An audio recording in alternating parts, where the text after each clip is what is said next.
What's up, C4 community? Welcome to our pop culture series. Today we have a special guest, Mr. Mark Mangiarelli, a lifelong WWE and professional wrestling fan. He's going to help us answer the question, is professional wrestling pop culture? And with that, Mark, how's it going? How's it going, Corey? All right, great. Well, let's get into it. So, do you think professional wrestling, WWE, WWF, whatever name it had before, do you think that is considered pop culture? Yeah, 100%.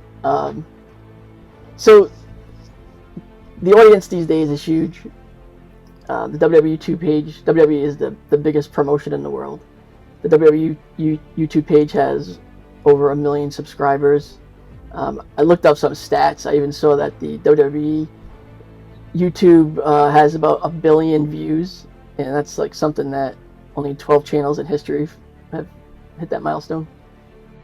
If you want to talk money, you want to talk revenue, WrestleMania is the biggest show of the year. It's been a one-night show every year. This show makes so much money. Now they open it up to double in the gate, where they're having it 2 nights, Saturday and a Sunday night. So now they're bringing in 60,000 fans one night, 60,000 fans the second night. The tickets not cheap. This past year, it was in Vegas. They had it where the Raiders play. It's a stadium show. Vegas reported that it brought in an extra $215 million of revenue to the city. So now, like, cities that bid on WrestleMania, like they bid on the Super Bowl, trying to get it back to their city because it has this economic boost that it brings in. At these events, there's tons of people. They're spending tons of money on merch. They're chanting in the crowd. They're getting into these matches. That seems like pop culture energy to me. Okay, I can see that. So you have a huge fan base, but it's been around for a really long time. Now you're saying it makes a huge amount of money. I think that critics would say the big thing about true pop culture, though, is how mainstream is this thing. So how would you address that? Well, not too many people aren't going to know who Hulk Hogan is, or The Rock, or John Cena. They're icons in wrestling. Through the years, wrestlers have been in movies. They've been on the Late Show, like the Tonight Show, whatever. They've been guests. They've been hosts of Saturday Night Live. They've always been used in mainstream media here and there, but it's also reversed. Mainstream media entertainers, they come into wrestling sometimes. They do special appearances. An example is Bad Bunny. He just played the Super Bowl. One of the biggest Super Bowl shows they ever had, halftime shows. He trained to wrestle he wrestled in a tag team match at WrestleMania. Then another time, he trained to singles. Like, he wrestled his own actual match at a show called Backlash, which is still a pretty big show. Back in the day, there was the football player LT. He's Hall of Fame NFL player. Before he was all messed up, he was a mainstream draw. He also trained. He main evented one of the WrestleMania shows, like WrestleMania 11 back in the day. So there's always been a connection between mainstream media and wrestling. Bringing in a celebrity is like it kind of gets that casual fan, if they're only watching it because Bad Bunny's wrestling, but maybe they watch the whole show, they get hooked on the story, and then maybe they'll come back next week when there's not that big star there. And they've been doing that for for years and years. Yeah, okay. So without a doubt, I agree 100%. I mean, everyone knows who Cena is. As a matter of fact, he plays Peacemaker for the DC show, right? The Rock played Black Adam, so I get it. But to me, I guess these guys are from a different generation. Do you think that really, if you go to the supermarket today and say, you know, do you know who Roman Reigns is? You know, I mean, are these characters, the new guys, the folks that are up and coming, do they have that panache? Have they gotten out of that subculture, that niche, and broken into that, you know, John Cena, Rock, you know, mainstream media? I don't know. Well, you tell me. You went to NXT with me. That was a pretty small show. How did that make you feel? What do you think? You were there. Right. I mean, and I didn't know anybody except one of the big stars. As a matter of fact, I think I have here my special autographed Tatum Paxley shirt. Shout out to Randy and Pax. Awesome show.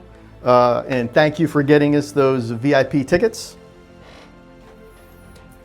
Yeah, I didn't know anybody in that show, but the crowd for sure pulled me in. I felt the energy. It could have been like I was at an Orlando Magic game or, you know, a football game. I mean, it was that type of energy. I was chanting. I was acting stupid on camera.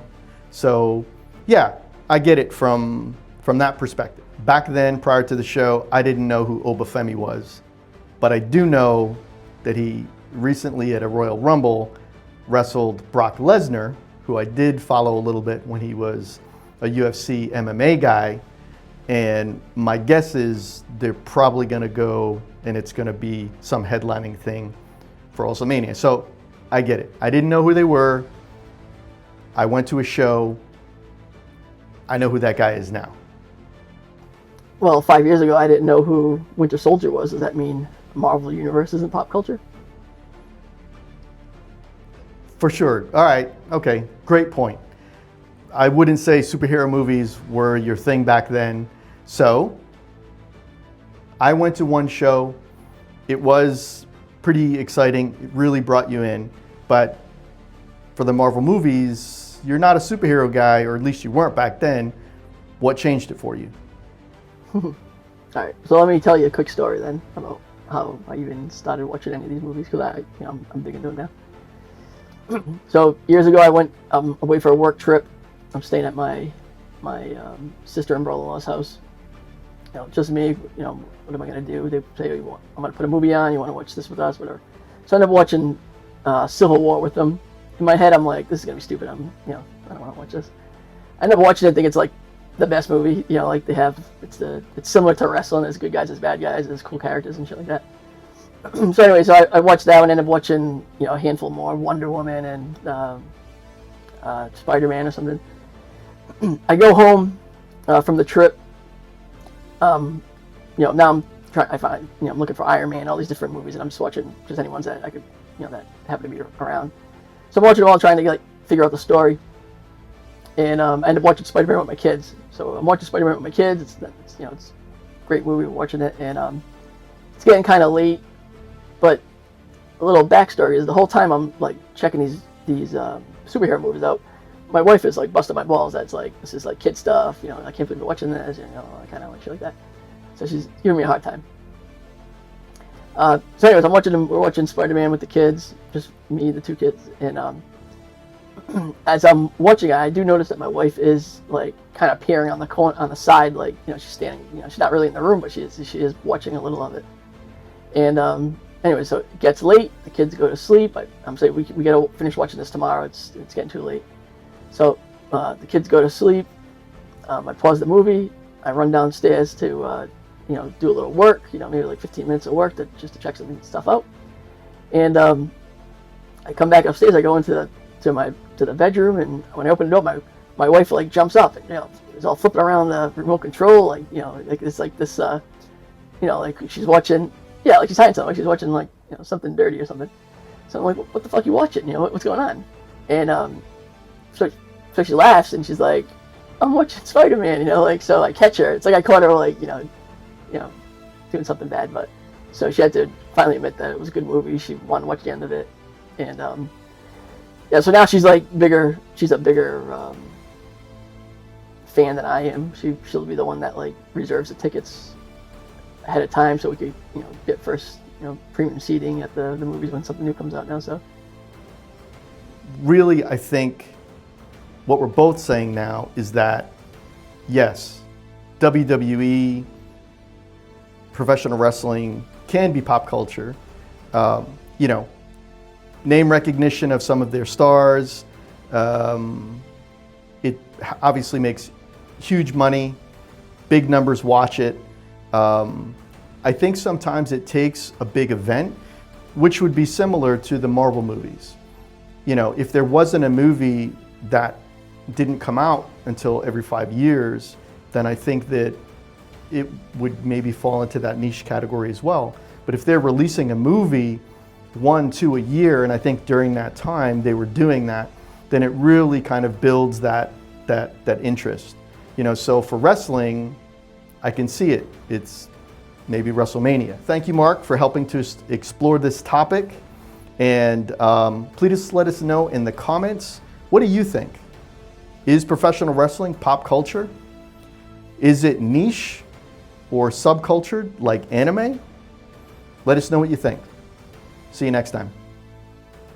thanks a lot.